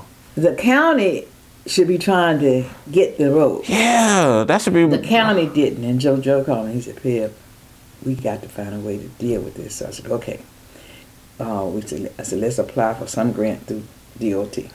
We applied, and Joe called me. He said, "Okay, Peb, I've made the application, so you do your rest," and that means call Boswell, call Governor's office, call let's get this moved. Call Cooper, call that. I mean, that's what that means. You know? Now you get out there and start making the way that we need this and what's going to be. Okay. So I started calling, and I said, "Y'all, I'm just really embarrassed. They have $1 million building standing up here. We'll have a road. The only way they can get there is through a dirt cut road." Yeah. So we applied for the money. And on June 3rd, I think it was, they start reviewing the applications, because I got to Cooper on the 3rd. He was on his way to the meeting when I got to him. Okay. He said, "Well, Pebblin, I'm just not sure what we got there. We're going to meet this morning and deal with it." But he said, "I'll keep in mind what you said." And on the 10th of June, they made the awards of their grants. Okay. And man, on the 10th of June, I was just sitting there. I was waiting, didn't get no call. So about 9 o'clock, I either got a text or email from Joe. He said, "Peb, they gave us $1.275 million to do this road." Okay. He said, "We got the money now." Okay. So they, as a matter of fact, last week or week before last, the engineers came, and they're now working on it to get it so we can have that entrance to that park like we need to park. Okay. Again, like I said, if we don't have these relationships, networking with these folks, we wouldn't be nowhere near where we are today. So let me go back, specifically the UBT building, the actual new building. What's your take on that? What's your feel on that building? Well, I'm assuming that because of they were in the complex. Yeah, they were in the complex. Now, what was explained to me was when you all do meetings, when meetings are done with the Sam Keys or the other industries. It's an image. And we're not competing with just Tuskegee. We're competing with Montgomery. We're competing with Auburn. We're competing with Columbus. There's competition with Atlanta, with Birmingham, and so presentation makes a difference. So I didn't know your thoughts on. But to be honest with you, I have no problem. Okay. Yeah. With the building. Okay. Because I'm assuming that who's ever in charge, the board, the utility board, had their facts together, had their monies together, and we elected them and appointed them to make the decisions. Okay. So I'm going to think it's a good thing. Are the people going to complain about the bills? Yes, they're going to complain about the bills. Right. Because from what I'm hearing, and right now with the craziness with the public service and what they're trying to do with that, everybody's complaining about electrical bills. Right. And they're not the only one. Right. Dealing with it. Right. So I think it's a good addition to the city. Okay. It gives us a nice 2-story building. Okay. It gives us a place that we can have public meetings. It gives us a place where we can have private meetings. And when meeting space, right now, to be honest with you, the only place you can basically get a meeting is over here at this chamber. Mm-hmm. Any meeting you got to come over here to the chamber. That's not really conducive to the proper setting that you need to have. You need a conference table. You need chairs. Right. You need a different environment, and I think that that utility building is doing that now for us. It's providing that service. And like I say, people gonna complain. I mean, I think that's going to be the consensus, no matter what. If you say hello, they might complain. Why didn't I get a hello or something? You get that. And to try to move the city ahead, and especially the city of Tuskegee, we got a bad image portrayed of a town. Right. And I'm glad to see that the city is trying to do something with the buildings downtown, right. because that was just a heartbreak for me to drive through the city of Tuskegee. Right. And to be able to see a new building coming up, hopefully somebody else will come and build another new building, and you can start seeing things like that. That's the image we want. Right. We want that image that we're progressive people. Right. It's a predominantly black town. We can do what everybody else is doing. But again, we got to change the mindset of our people. And when I say that, I'm serious, because when I came to Tuskegee back in the 70s, I was so impressed with this place. Right. I came from a small town in Georgia where maybe black folks, the teachers might have had a brick house, but the rest of the folks didn't. I mean, you were renting from somebody, you're doing whatever to find a president. Now, what part of Georgia?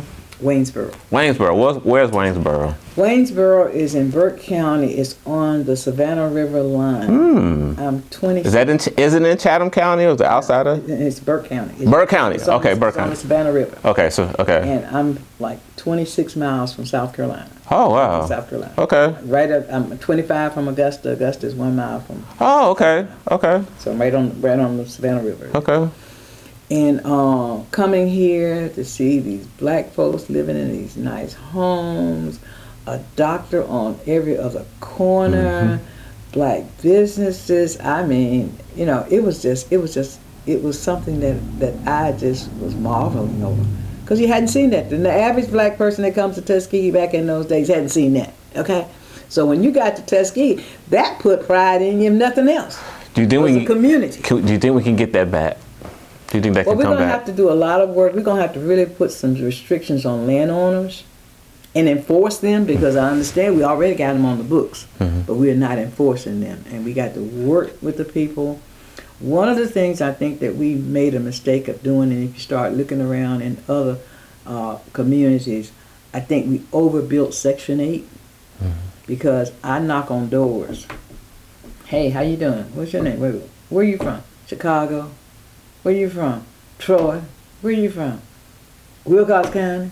If you go through these Section 8 folks, these people are not Macon County folks. My husband went in the grocery store one night and he came out. I said, who did you know you saw in that grocery store? He started thinking.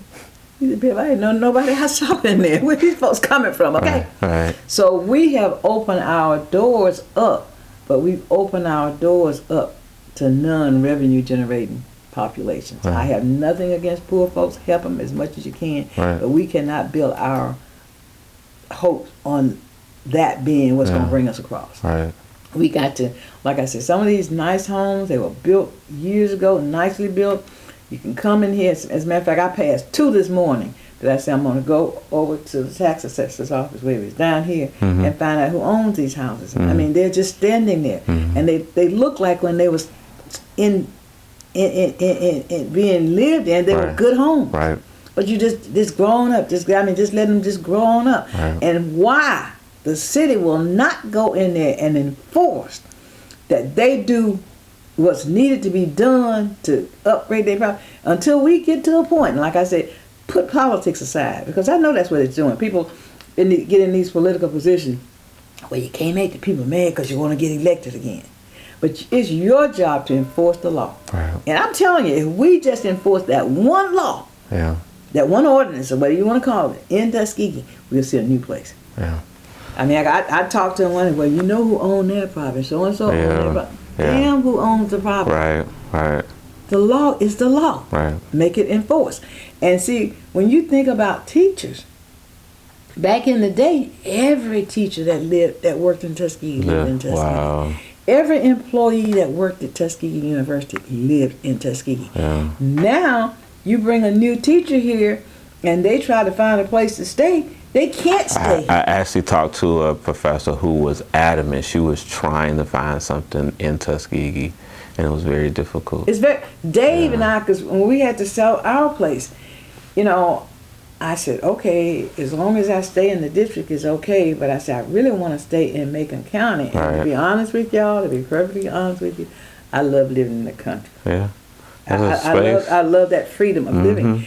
But you know, we had to downsize because, you know, once you get old, you can't be maintaining no 5 acres and doing all this other stuff, and you have to do, and you don't have the money to pay nobody to $200 and $300 every other week to do it. So you had to make a decision. So I said, okay, we'll sell the house and try to find something, you know, in the district that we can look. And I started looking and looking and looking and looking and looking.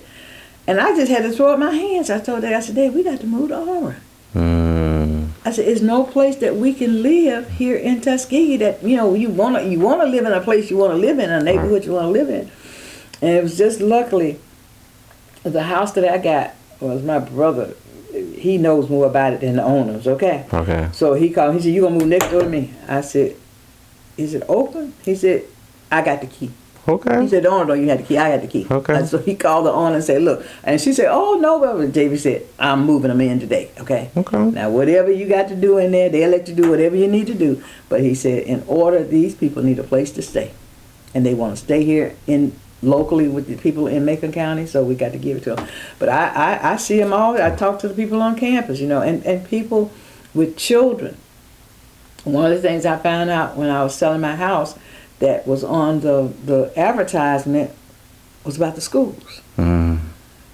Macon County school system is ranked as a 2. That's what it was when I was selling the house. Now, I don't know what it is now, but it's a 2. And the first thing my daughter called me, she said, ooh, Mama, you're not going to sell your house to anybody with children. I said, what you think? Why not? I said, I got all this land out here and everything. She said, they're going to look at the school system. She said, when you see a 2, you're not going to want to put your kid in that school system. I have talked to him. Tony was the mayor. I talked to him.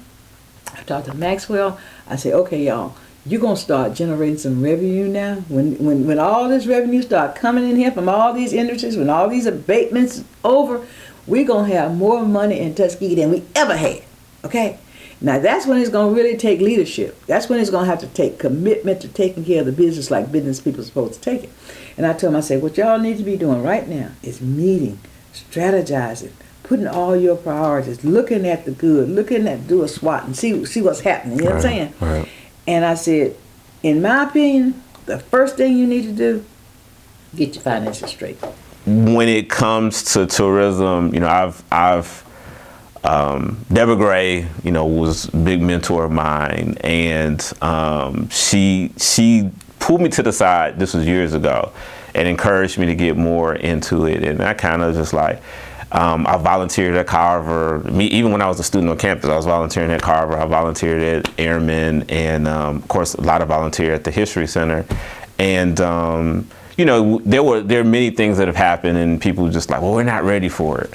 But the traffic is coming in here, and I've personally been volunteering at Airmen and Iron Bowl or just any game, and they stop at the Airmen Museum, and you get people ask, you know, is there some other stuff we can do? Because they you know, they just stopping through. They stop through, no money spent, and they keep on going to Auburn. And so it's like, it's not limited to just a certain person.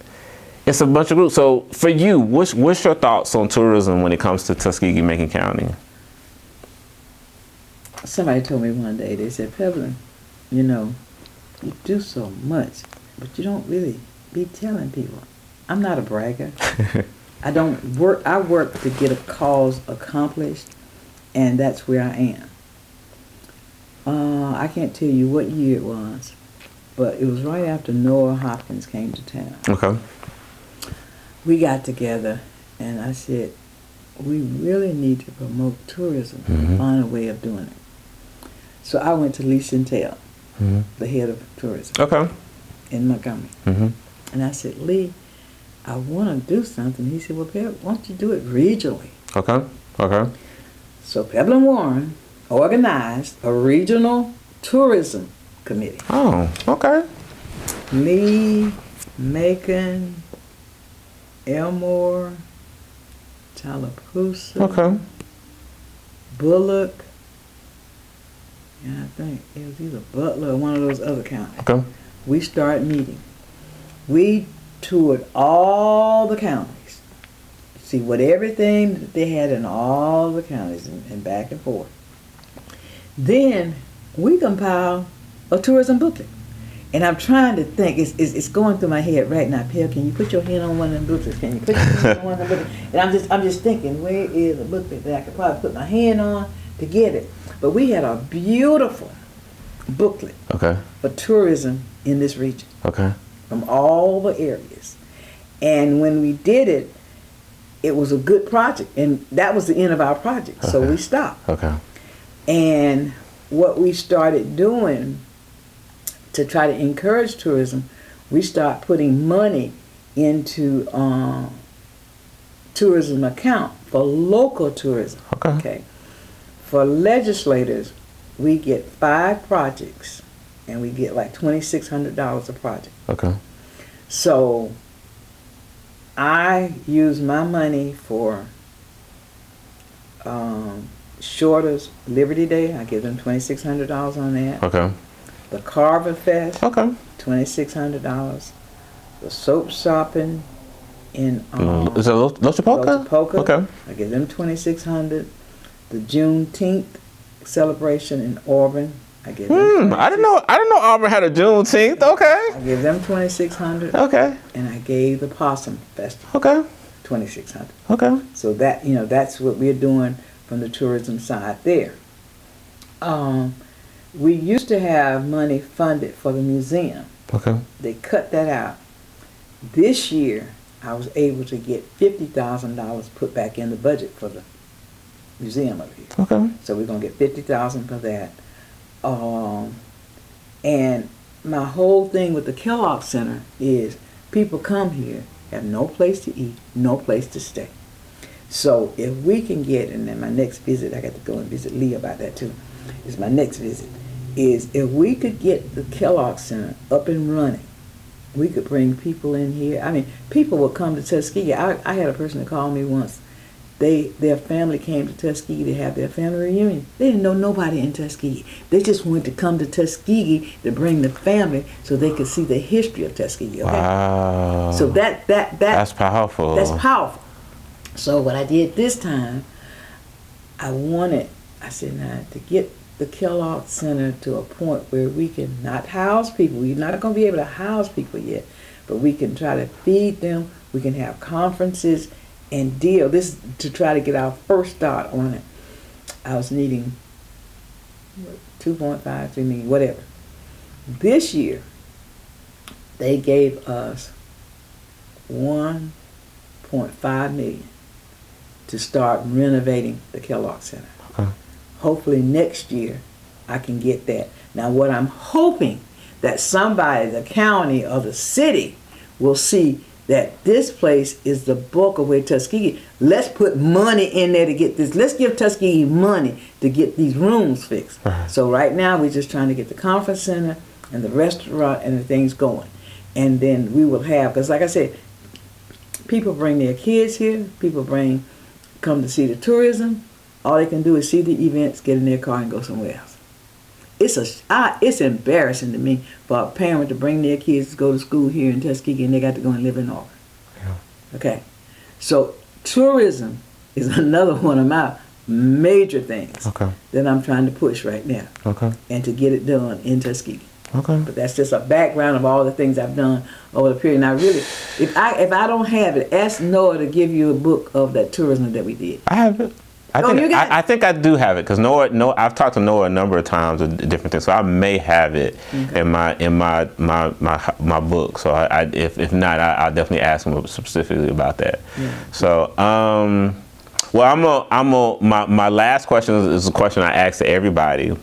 Because I honestly got a bunch more questions, but because of time, we're just gonna have to come back. So when you get some time, because I'm like, this was really good. I really appreciate you sitting down and talking. Because I don't think I've ever watched anything that you've done that you really talked about just everything that you're doing. So I really appreciate it. But my last question is, so we got a number of sites that you can visit in Tuskegee and Macon County. If you could pick one or two that you would recommend someone that might be a favorite or close to favorite place to visit in Tuskegee, what would those couple of sites be, or that site be, and why? Yeah, so that's the challenging question. I think it would be the Carbon Museum. Okay. That has rich history. That can educate from the smallest to the largest, and I love it. And I tell people, if you come through Tuskegee, stop at the car, go and see what's that called. Okay. I think that's the main attraction right now. I would say the second attraction would be the Airmen. But I have some concerns with the Park Service. I think they cut us short with a lot of things. Well, federal government, right? Federal government. So, yeah. Well, I think what it is, and I just have to call a spade a spade, I think it's Sewell. That Selma Trail thing gets all the attention. Just about all the staff, they can pull from here and take it to that. So I think that's her. So hopefully we can get figures to get the same pull with the National Park Service that she has with it. Because I mean, when I was talking, they were closed and all this. I said, wait a minute now, y'all here, everybody else working, why can't y'all work? Why are these things closed? So that was kind of concerning to me, and I think we got to get the attention of the National Park Service that we're just important as anybody else in our contributions we made to history in the state of Alabama. Well, I don't know if there are any last things that you want to add. There's, like I said, I got more questions, but we don't have the time. But I don't know if there was maybe one last statement or one last thing. I kind of want, and we'll go into this. So you're running for office again, and I'm curious. What would be the next thing? I know there's a lot of things that you're working on. What would be the next thing you would want to accomplish going into your next term? My main thrust now is mental illness. Okay. Yeah, you mentioned that. So yeah. I did a resolution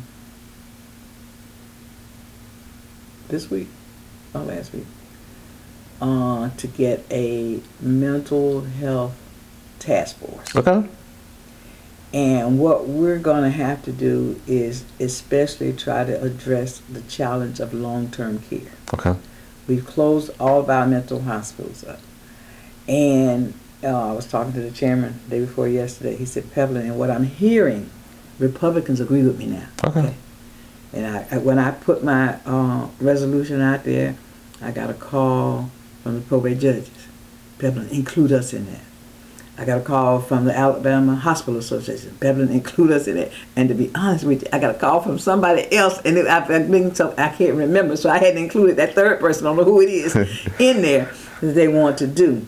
But we just got to sit down, work with mental health department, because they have all these little crisis centers here, there, and you know, and that's not dealing with the issues. I have a lady right here in Tuskegee who called me. Her son had been incarcerated for 30 years. He was in the mental health ward for 30 years in prison, okay? They let him out. No help. Family's scared of him. No assistance. They don't know what to do with him. She said, well, what can I do? I said, the only thing I can tell you is go to the mental health center down here across from the old post office. Try to get him and see what they got, if they can give it to him. We got to have a facility for long-term mental health. I've even thrown out the possibility of trying to work with the federal government about getting the VA. I mean, that we got all those buildings out there, and that's all they did, dealt with mental. Right. So it's like they say, you have to have certain conditions. For veterans, it's something, really serious. To deal with it. So I said, you know, we might not have to invest all the money in a building if we can work out a relationship with the federal government to try to get this, and I'm pushing that because that's going to put some more jobs, going to put some more revenue into the county. So we have not met yet. Well, the governor's going to have to make the appointment. Okay.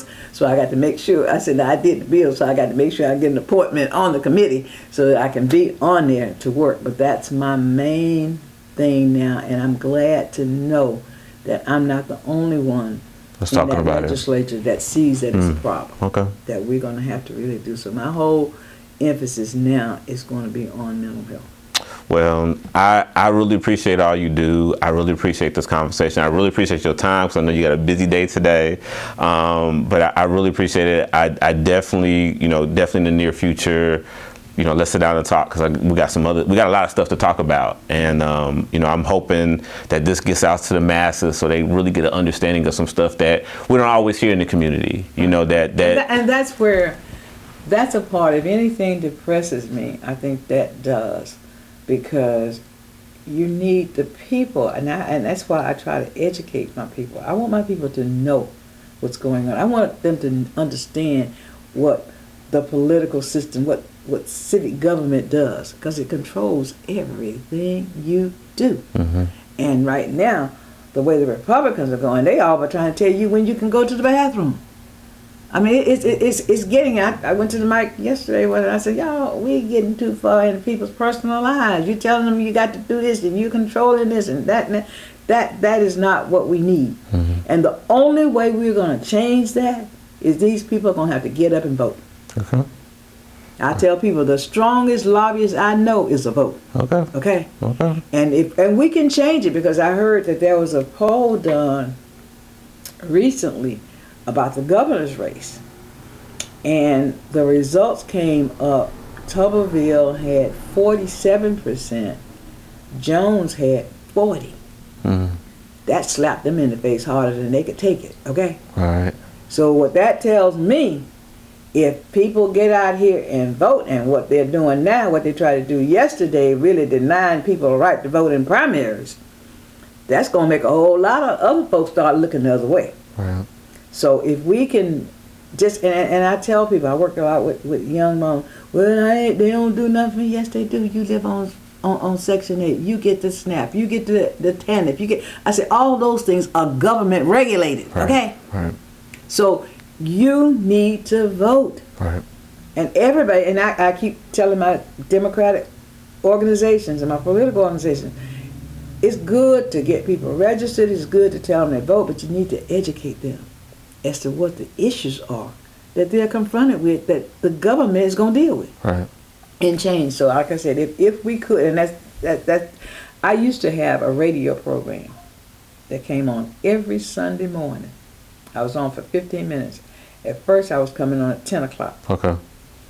Then I started getting complaints from people that it was interfering with their Sunday school time. Okay. And people actually told me, they said, some of the seniors said, oh, I can't go. I got to wait for Ms. Warren. Ms. Warren got to talk. I got to hear Ms. Warren this morning before I go. So I changed it to 8 o'clock. Okay. And I got sick one day, and my husband carried me to Jackson Hospital emergency room. And the guy who was in there was one of Dave's reserve deputies, and he saw Dave driving up. He ran to the car like it was Dave, and he was trying to make sure Dave was all right. And Dave said, "No, it's my wife. I got to, she's having a problem. Get her out of here." So he went and got a chair and pulled me in. So we were sitting there and talking, and he was just talking. He said, "Ms. Warren, now you got to get well. We can't have you." He said, "Because I listen to you every Sunday morning." And he said, "I have learned more from your program than I learned in my civics class in school." Mm-hmm. So you got to tell people, you tell a person primary, runoff, general election, they don't know what you're talking about. Right. So what I did on my program was educate them. I would tell them what I did from Sunday to Sunday, and then I would have a section of educating them on civics and what it was all about. And that program really worked. Now they say I can't do it on the radio station because of the classification or something, all the craziness there. So at one point I was doing an article in the paper. Back then Guy Rose said, "Well, you talking about things in the state, not local." But he turned around and gave Steve Flowers a whole half sheet of the paper. Okay? So it's just trying to communicate with people. When I was going through my stuff just then, I found a book that I've been having town hall meetings ever since 2005 when I was elected. Okay. Every year, I have a town hall meeting when I'm in session to try to educate the people as to what's going on, what you need to be looking for, and things like that. So until we get to that point here, that we got to find ways of really relating and talking to our people locally. On that note, thank you. We're gonna end there. I appreciate it, and definitely check out. Just check out if you haven't subscribed. Go ahead and subscribe. But thanks again. I appreciate it. All right.